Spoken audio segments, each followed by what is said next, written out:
द्रौपदी ने 5 पतियों के साथ कैसे संबंध बनाए, उसकी सजा अर्जुन को मिली। द्रौपदी शायद भारत की पहली महिला है जिसके 5 पति थे, या वह 5 आदमी के साथ रहती थी। लेकिन सबसे महत्वपूर्ण सवाल यह है कि क्या आज के लोग मानते हैं कि द्रौपदी ने सिर्फ अर्जुन से शादी की, तो क्या उसका संबंध सभी से नहीं था? पांडवों को 2 वर्ष वनवास और 1 वर्ष अज्ञातवास का सामना करना पड़ा। उस समय 5 पांडव एक कुम्हार के घर में रहते थे और भिक्षाटन करते थे। ऐसे में द्रौपदी के स्वयंवर की जानकारी उन्हें भिक्षाटन के दौरान मिली। बड़ी मछली एक यंत्र में घूम रही थी। तैलपात्र में उसकी परछाई देखकर उसकी आंख में तीर मारना था। इसके अलावा एक नहीं बल्कि पूरे 5 तीर मारना था। अर्जुन ने इस प्रतियोगिता को जीता। तब जरासंध, शल्य, शिशुपाल और दुर्योधन, दुःशासन सहित कौरव भी उपस्थित थे। उस समय 5 पांडव ब्राह्मण वेश पहन कर आए, जिससे बहुत बहस हुई। श्री कृष्ण ने अंततः द्रौपदी को विवाह कराया। यह एक बहुत लंबी कहानी है कि 5 पांडवों से उसका विवाह हुआ या वह उनकी पत्नी कैसे बन गई। द्रौपदी का पहला जन्म बहुत सुंदर था, कहते हैं। सभी गुणों से संपन्न होने के कारण उसे योग्य वर नहीं मिल रहा था, इसलिए उसने भगवान शंकर की तपस्या की और तब शंकर जी आए। द्रौपदी ने हड़बड़ाहट में 5 बार वर मांगे, जिसके परिणामस्वरूप शिवजी ने उसे इस जन्म में 5 पति दिए। द्रौपदी को भगवान शिव ने 5 पति देने का वरदान दिया था। तब वह भी जानता था कि उसे अपने 5 पतियों के साथ पत्नी होने में कठिनाई होगी, इसलिए उन्होंने द्रौपदी को वरदान दिया कि वह हर दिन कन्या भाव या कौमार्य प्राप्त करेगी। द्रौपदी ने अपने 5 पतियों को कन्या भाव में ही पाया था, किंतु कहा जाता है कि भगवान श्री कृष्ण ने उसे पांडवों में से किसी एक के साथ हर साल समय बिताने की सलाह दी। साथ ही जब वह एक पांडव के साथ अपने कमरे में रहता है तो कोई और पांडव नहीं आ सकता। यदि कोई पांडव भी ऐसा करता है तो उसे 1 वर्ष के लिए देश से बाहर निकाला जाएगा। द्रौपदी 5 पांडवों की पत्नी हर साल हर पांडव के साथ रहती थी। द्रौपदी के घर में उस समय कोई और पांडव नहीं आ सकता था। इस नियम का उल्लंघन करने वाले को 1 वर्ष तक देश से बाहर रहने का दंड लगाया गया था। अर्जुन को 1 बार भुगतना भी पड़ा था। अर्जुन और द्रौपदी का 1 वर्ष समाप्त हो गया था और द्रौपदी युधिष्ठिर का 1 वर्ष शुरू हो गया था।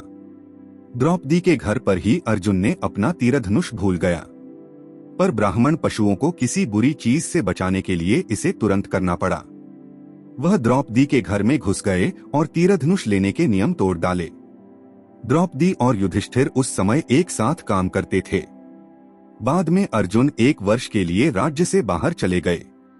साल भर के वनवास के दौरान अर्जुन ने उलूपी से मुलाकात की, जिससे वह मोहित हो गई। ऐसे में वह उन्हें अपने नागलोक में ले गई और अर्जुन को उससे शादी करने का आदेश दी। कहते हैं कि वे 1 वर्ष तक एक दूसरे के साथ रहे। अर्जुन और नागकन्या उलूपी के विवाह से इरावान नामक वीरवार पुत्र हुआ। द्रौपदी के 5 पुत्र थे। प्रत्येक वर्ष 5 पांडवों ने द्रौपदी को 1 पुत्र दिया था, लेकिन अश्वत्थामा ने इन 5 दुर्भाग्यपूर्ण पुत्रों को मार डाला था। द्रौपदी और सत्यभामा संवाद। एक दिन पांडवों और ब्राह्मणों ने आश्रम में बैठकर चर्चा की। द्रौपदी और सत्यभामा भी वहीं बैठी थीं। दोनों एक दूसरे से बात करने लगे। द्रौपदी ने सत्यभामा से पूछा, बहन, पांडवजन तुमसे हमेशा प्रसन्न रहते हैं। मैं देखता हूं कि आप हमेशा उन लोगों को नियंत्रित करते हैं। तुम मुझे ऐसा कुछ भी बताओ कि मेरे श्याम सुंदर भी मेरे हाथ में रहें। द्रौपदी ने कहा, सत्यभामा, आप मुझसे दुराचारिणी स्त्रियों के बारे में पूछ रहे हैं। पति यह जानकर अपनी पत्नी को नियंत्रित नहीं कर सकता। सत्यभामा ने कहा, तो बताओ कि तुम पांडवों के साथ कैसे व्यवहार करती हो। द्रौपदी ने सही प्रश्न जानकर कहा कि वह सब पांडवों की स्त्रियों के साथ बहुत सावधानी से सेवा करती है। काम और अहंकार को छोड़कर ईर्ष्या से दूर रहो। कटाक्षपूर्ण भाषण से दूर रहना मेरा नियंत्रण है। मैं किसी के सामने असभ्यता से खड़ा नहीं हूँ। मैं बुरा व्यवहार नहीं करती हूँ और बुरी जगह पर नहीं बैठती हूँ। पति के अभिप्राय को पूर्ण संकेत समझकर उसके निर्देशों का पालन करती हूँ। मेरा मन पांडवों के सिवाय कहीं नहीं जाता, चाहे वे देवता, मनुष्य, सजाधजा या रूपवान हो। मैं उनके बिना स्नान नहीं करती। वह उनके बिना नहीं बैठती। मैं घर को हर बार साफ करती हूँ जब मेरे पति आते हैं। समय पर खाती हूँ। मैं हमेशा सावधान रहता हूँ। हमेशा घर में गुप्त रूप से अनाज रखती हूँ। मैं दरवाजे से बाहर नहीं जाता। मैं अपने पति के बिना अकेले रहना पसंद नहीं करता। साथ ही मेरी सास ने जो धर्म बताया है उसका मैं पालन करता हूँ।